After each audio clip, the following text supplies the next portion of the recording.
Čau, já jsem Adam Sprušil. No,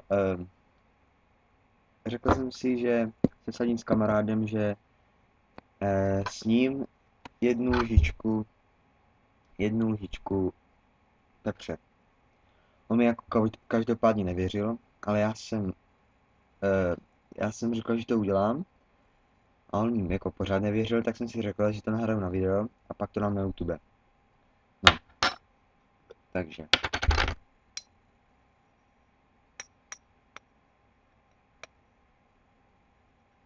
Jo, to mohlo stačit. Tak, chučí do toho.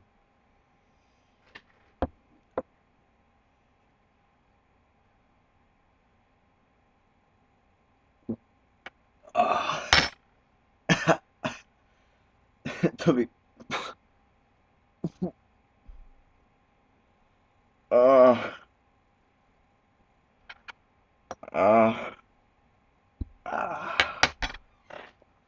Já musím napít. Ah. Tak a tady to máš. Dokázal jsem to. Ah. Tak, to by bylo. Další video možná bude z kořici, ale ještě uvidím, jestli to vůbec dokážu. Čau.